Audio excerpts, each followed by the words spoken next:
Kia ora, morena, kei te pihi a koe. So today, I thought I would talk to you today about spiritual baths and hugging trees and why you should never do them, and why you should never buy products online that help you have spiritual baths, detoxes and cleansers.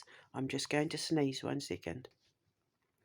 So firstly, when we're in the womb, we're in the amniotic fluid, so we're in water anyway. So water, by its very nature, for humans is cleansing and detoxifying. So having a drink of water, I always tell my students to have sparkling water with lemon, like slices of lemon wedges, satsuma, oranges, lime, all of the above.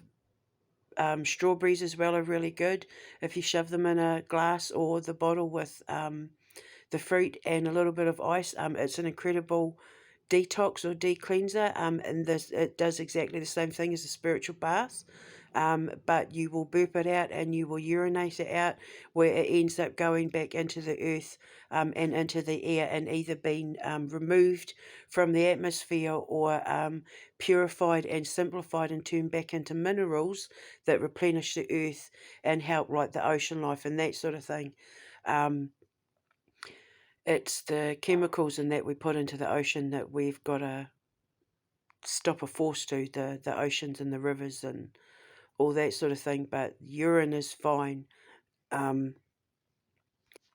because it's basically just made up of the minerals and waste that our body is no longer needing to hold on to, but then gets to replenish the earth. So as far as water is concerned, we're completely fine with that. The problem comes from one of a couple of reasons. Firstly, the only person who should be giving you the ingredients to have a spiritual bath or detox or cleansing is an ordained high priest, priestess, or shaman.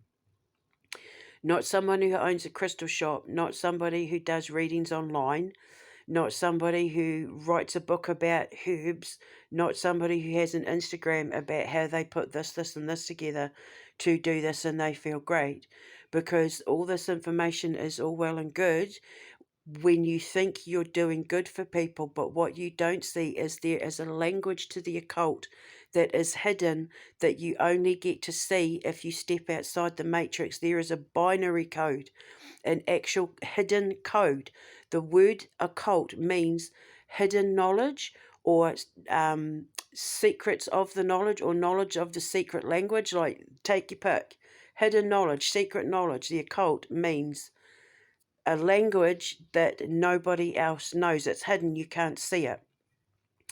So what you need to understand is you're going to these places and buying these things to have your spiritual baths. You're going around the gardens and all that, getting herbs and flowers and trees and leaves and bark and all that sort of thing, when you don't have permission to use them. And I can honestly tell you, none of you will have permission to use them because you're not ordained high priests, priests and shamans. You have to be ordained. It has to be in your bloodline, because no two people are the same. You cannot package a candle and say it's a love spell candle. You cannot package incense and say it's for good luck or good fortune. And you cannot pack things like spiritual bath salts and say like it's a one size fits all. We've got these packets and these boxes for this, you take it and this is what it's going to do for you. When it comes to the occult, when it comes to spiritual practices, only high priests and high priestesses and shamans have the bloodline ordained authority to gather these things in order to help their community's spiritual growth, wealth and health well-being, their spiritual growth, wealth, and well-being. And wealth doesn't mean necessarily finances. Wealth can also mean like abundant in mental health, abundance in spiritual balance, abundance in happiness, abundance in friendship, abundance in work coming in, abundance in popularity. Abundance just means like where your cup runneth over with certain things are in certain areas of your life. Your high priest, priestesses, and shamans have the protection of their gods, their ancestral gods, and their ancestors backing them, and they know what to pick for each specific person's individual needs. You cannot lump a spell together to sell for 1,000,000 people when every single person on earth, along with their spiritual needs and requirements, are as individual and unique as their DNA and their fingerprints.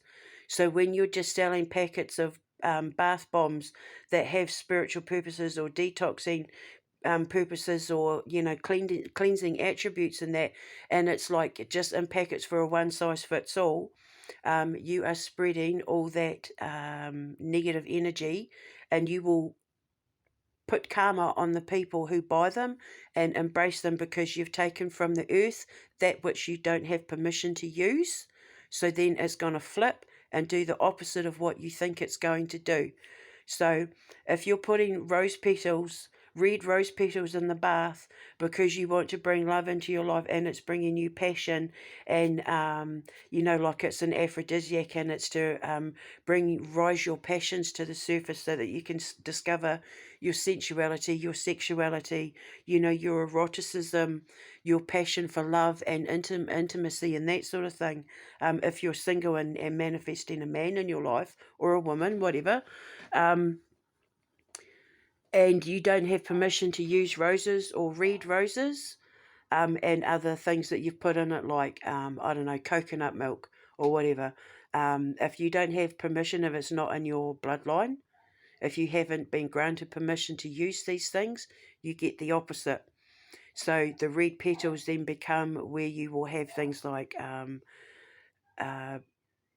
interruptions to your fertility cycle, so period pain, lost periods, that sort of thing, where you get STDs, where you will be cheated on, where you'll be in abusive narcissistic relationships, where you can't keep a relationship, where you will seem unattractive to everyone, like nobody seems to be attracted to you, an aversion to you sexually, that sort of thing, frigidity, a loss of libido, erectile dysfunction, that sort of thing.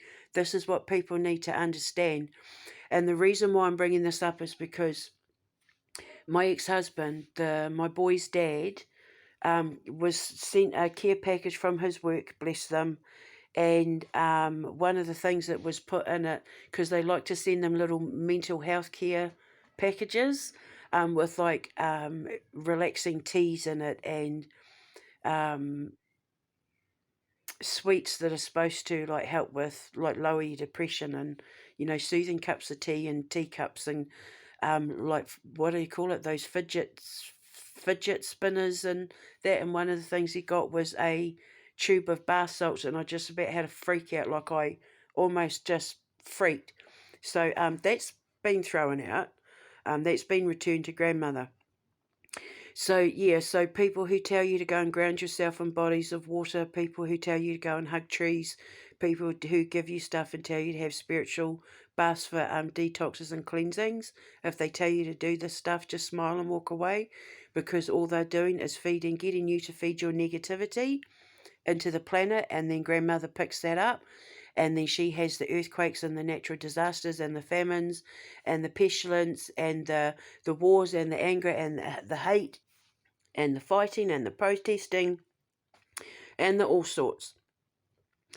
Because you should only ever be going to grandmother when you're heartbroken, or when you need to find clarity. When you've got so much going on, your head's spinning, you can't make sense of anything that's going on, and you need to just kind of sit for a minute and have focus and have silence, so that your head will stop spinning, because you've got so much going on that you feel discombobulated and dizzy, and like you're being like pulled down. That's when you go and hug the tree. That's when you sit with your hands in the soil. That's when you have the spiritual bath. Only for heartbreak, and only for when you need grounding to clear your head. Never for anything else. Never for anything else. Because otherwise you are putting all that negative energy into grandmother, and she's absorbing it. And it's the whole reason why now my girls and I have to go around America and the rest of the world, cleansing all these natural landscapes and that, where grandmother has absorbed all this negativity that mankind has placed in her because they don't know what they're doing when it comes to the occult and spiritual practices.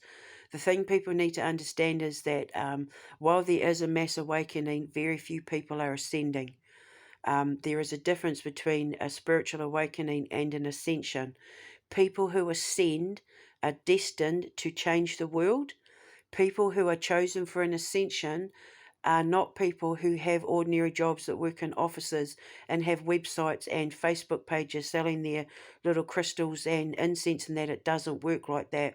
When you do this sort of thing, when it is not ordained for you to do it, it flips and becomes the opposite. So any money you make will then become cursed when karma hits. So any clients you have will then turn on you when karma hits. So anything that was working before for them will then work against them when karma hits, because karma will hit, because what goes around comes around. You know, karma is like a wheel, the wheel of fortune in the tarot. What goes around comes back around. So if you are putting out negativity under the guise of light and positivity, it will flip when karma hits, because karma is the mirror to reality. Karma is the mirror of existence to the face of reality. And when that hits, it's all comes crashing back down on you. And then it's grandmother that suffers the consequences. We call her Papatūānuku.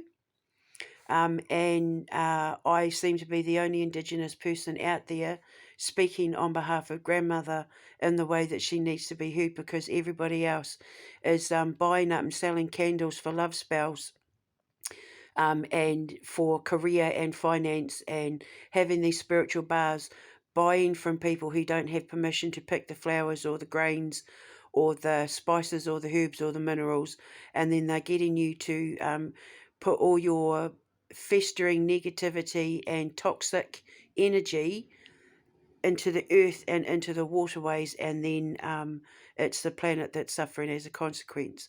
So do not buy these bath salts unless they are from someone like me. You know I'm ordained, you know I have it in my bloodline, you know it's been in my bloodline for centuries. I've proven time and time again that I know what I'm doing and that I am an actual high priestess.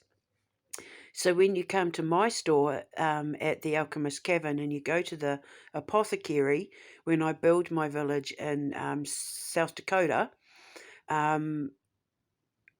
the stuff that we make up will be made on the spot. And if it is online shopping, it will be made to your specific requirements. It will not be, my stuff is not a one-size-fits-all product when it comes to your spiritual health and well-being, especially. So I just thought I would put that out there. If you have any questions, don't hesitate to let me know. Just please be careful what you listen to, be careful what you buy.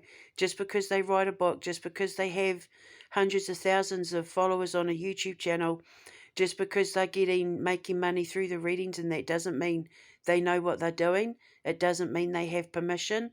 You can call yourself a high priestess and an oracle all you like, but it doesn't mean they are. And when you buy into that, you will also be buying into their karma. Their karma will become your karma, and they will get karma. It will come back on them. There is nobody out. I think I must be the only high priestess, shaman out there who is constantly happy and balanced, because I know how to walk the fine line between life and death, because I walk in the hidden language. The hidden language is the language that I see every day. Oh, sorry. So it's the language I speak. It's the language I see every day. I see the invisible language. I live in an invisible world. Your high priest and priestesses and shamans live in a world that nobody else sees, because the language we speak is a hidden one, and everybody else there is claiming to be like us when they are actually sending people to their spiritual doom. And people don't realise they're doing it. They think they're doing a good thing by becoming alternative and becoming woke and, having these awakenings. But an awakening is not the same as an ascension. People who ascend are chosen, are destined, handpicked by their bloodlines and their gods to serve the world for a higher purpose. They're not people who have ordinary jobs. They're not people who sell stuff on a page on Facebook or Twitter or Instagram or on YouTube. These are people who are building empires to change the world in order to help heal it and save it for the sake of grandmother and the evolution of our planet, mankind, and the universe. So just a word of warning, don't buy that stuff. If you're given it, throw it out. And unless, of course, you know that they're ordained, it is not enough for them to say they are a high priest. You need permission. If they are a real high priest or high priestess or a shaman, they will be able to show you evidence of it in their bloodline. And it has to go back 12 generations. If you are not a wick or a witch or, claim supernatural bloodline for at least, if you can't prove it for at least 12 generations, you're not ordained. It's not in your bloodline yet. You are, if you're only like, it was my mum and my grandmother, it's not in you yet. It takes 4 generations for the genes, the supernatural gene, to start settling itself into the one who has been chosen to carry the shamanic or high priest, priestess bloodline forward. It's 4 generations at least to pick up that genetic mutation that creates the supernatural ability in the one who has been chosen to ascend. However, mine goes back to ancient Egypt. It's documented, we know this. We know my ancestry because the Egyptians documented everything. And the Greeks documented everything about the Egyptians. So we know how far back I go. It's in my blood. You know what I can do. My work speaks for itself. Everybody else out there in the world who is claiming to be like me should also be able to prove through generations that they are able to do what they are able to do and that they have the permission to do it.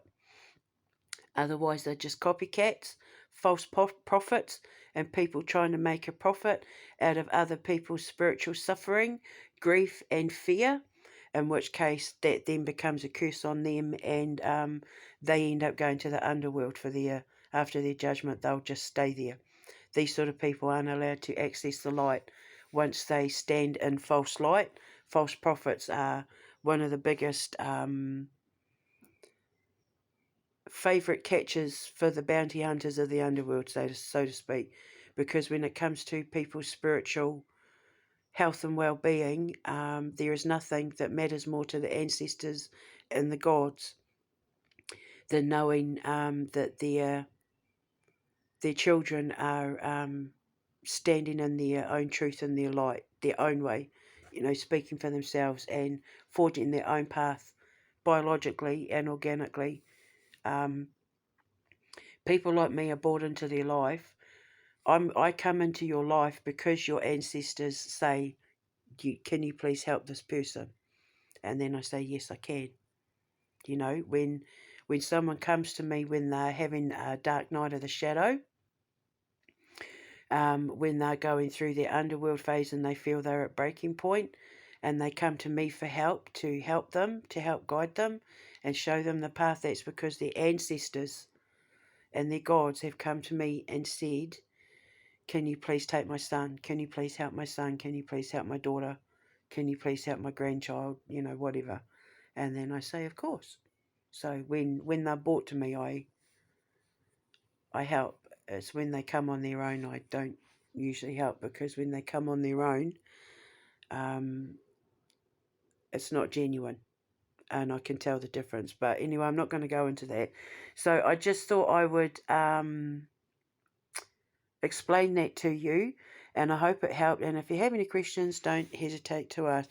And I'm sorry that I'm stuttering and stammering in that. My window is open, and my bedroom is right at the back of the house, and we had a triple stabbing at the house, at the back of the house last year, and now every time I hear a noise, it makes me hyper vigilant because I had to go out and give CPR to, not CPR, first aid, medical first aid to the boys whose ankle was hanging off by a tendon, and I was having to hold his kidneys in and all this sort of stuff, and it was right out the back of my window. So now every time I hear gates and noises, it makes me hyper vigilant because I keep waiting to see if anything's going to happen again. So that's why I was a little bit messed up with how I was communicating, but you know what I'm trying to convey. And I promise I will repeat these podcasts, and these shows will get better once I'm in America and I've got my co-host. I want to get myself an Indigenous co-host, either like African American, Hispanic, or First Nations, male specifically, young. I want him to be between the ages of about 30 and 35. And I'm going to do my podcast with my girls once a week based on the shows that we've investigated that week. And so that our members only and our fans and that can, listen to our podcast where we talk about all the events of that week, because I'm going to be finishing the rest of my girls' training as we record. So all the questions that they have to ask about everything they experienced in that week, you'll be able to listen to. But then I also want to do a podcast with my male co-host where we talk about all the unsolved mysteries, unexplained mysteries, fact and fiction, beyond belief sort of stuff, and folklore and urban legends and that sort of thing. So, like with my Mothman hypothesis and all that sort of thing, I've studied these cases for years, and I'm desperate to have someone that I can talk to about it, like on air on a podcast. Just this stuff, it lights my fire like you wouldn't believe. So I am going to be looking for a male co-host between the ages of 30 and 35 who is either African American, Hispanic, or First Nations, Indigenous. And then like he can translate what I'm trying to say to the people of his culture as well, because Hispanic people, African American people, and First Nations people are the ones who are targeted the most for this kind of false prophecy, because they're the ones who are most spiritually aware and in tune with their connection to their ancestors. These are the ones who get the fear of God put in them when it's not true. If God could speak to these people, if we can explain it to people, they will understand it better and not be so afraid to embrace a new kind of spirituality away from things like black magic, witch doctors, and the religion that tells you that it's wrong to speak to the people who have died, who have crossed over. How Catholics say that it's a sin to talk to the dead. Like if you talk to the dead, you're talking to demons and that sort of thing, which of course it's not true. And God is here, lending his voice to me so that I can teach the people of these kind of faiths and religions the truth about how he wants people to really connect to him, and how it's okay to step outside of churches, and that he wants people to know that our temple for him is in our heart, and that you're not a sinner if you skip church, you're not a sinner if you don't read Bible. That's not what it's about for him. They're the middlemen as far as he's concerned. He wants people to have a direct connection to him where there is no middleman. But with the tutelage and guidance of people like me and like my co-host, who will be able to come along and say to his Hispanic people, please don't burn the, oh my goodness, I totally just hit the wrong button there, so I'll edit it together. Yes, so he can come along and say to people, as I will as well, don't burn Palo Santo wood, because it is a sacred wood that only a handful of people in like Ecuador and Peru have permission to use. And so if Palo Santo wood is getting out to the rest of the world, it means someone's either selling it illegally, or someone of indigenous culture is letting this get out and going against ancestral guidance, which means it's going to come back on them, because they are breaking with very sacred laws and protocols in order to profit, in which case that's going to come back on them and curse them. But people don't know this. People don't realise that the devil gives you so much in order to assure that you keep coming back for more. So when you keep having to go back to these spiritual practitioners who don't know what they're doing, and they're selling you false prophecy and selling you lies and selling you these trinkets and objects and that to use as protection and talisman, they don't have permission, and they are getting themselves into trouble with their gods, and God especially, and the ancestors even more so, especially with the Palo Santo wood, are kicking up a storm. And this is the reason why people have to keep going back, is because it doesn't work. The devil gives you enough to give you a glimmer of hope that it is just enough to keep you coming back for more, so you'll keep handing over your money. Whereas I come along, I tell you, I explain it, or he will in your native language, or in a way that you'll understand, and he will be able to protect you and ward you off this kind of practice as well. No black magic can come near me. It doesn't matter how anyone tries to threaten to curse me or put curses on me or harm me or try and mess with my mind or confuse me or send negative spirits for attack or anything like that. I instantly become a mirror the second I'm around negative energy. So it bounces back. So I'm protected. Nothing can harm me. It doesn't matter how big and tough and strong they think they are, how powerful they think they are. A real shaman, a real practitioner, if they found out what they've been paid to do against someone like me, they would shit a brick. They wouldn't come near me, and they would, by rights, attack the person they took the money from, because they would know now that they have trapped them into their own spiritual jail, and it will come back on them in a multitude of ways, from curses to death and poverty and famine and pestilence and all that sort of thing. So, make sure you know what you're buying, make sure you know who you're buying it from. And if you're not sure, I'm going to leave my information in the description box below, and you can contact me and I will let you know. Otherwise, I'm more than happy to put these things together and send them to you if you need them. But my co-host especially, because I talk like a science language and a language of imagination. I use imagination to describe my world because it's the only way I can do it, because I can't do maths like a normal theoretical physicist would just sit down and work out a mathematical formula. But I have like a number dyslexia in my brain. I can't work off numbers. When it comes to my particular science, numbers don't work for time jumping and that. It puts me off, so I do everything through like language and imagination. So what I see in my head, and then I talk about it and write it out. That's how I manifest it. I manifest my science through imagining it and envisioning it first, putting the formula together in my mind first around my biometric frequency, transmitting around the top of my head through my pineal gland and out through the transmitters of the great universe. And I siphon that down into like imaginative language, which then I write about to manifest as a magic, because my magic is hidden in my words. And it's not just about choosing a different name to mean something. You know how, was it the Inuit people or the indigenous people of Alaska have 99 words for snow or something like that?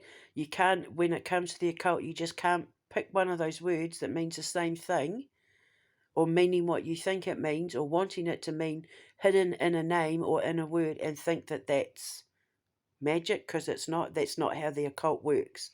It doesn't work like that.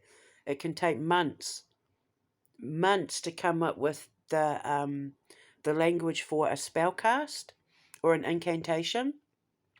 It doesn't work like that. It's not a case of needing a thesaurus and, using different words to mean the same thing. It just doesn't work like that. And when it is done like that, like I said, again, it comes back on you. Your words come back to haunt you. Literally, that's where that saying comes from. Your words are going to come back to haunt you. It's that's what happens. It targets you psychologically. Everything we do wrong targets us psychologically, which is why when we have dreams about ghosts and demons and spirits and that, we're being told that we're dealing with things that we're refusing to look at, or that we're refusing to look at things that need to be looked at. So anyway, I'm going to edit this together and load this up and then get on with the rest of my day. So like I said, I'll leave the information in the box below. You know where I am if you need me. And if you are having a dark night of the shadow, if you're doing shadow work or anything like that, or you are going through ascension symptoms, you know where I am.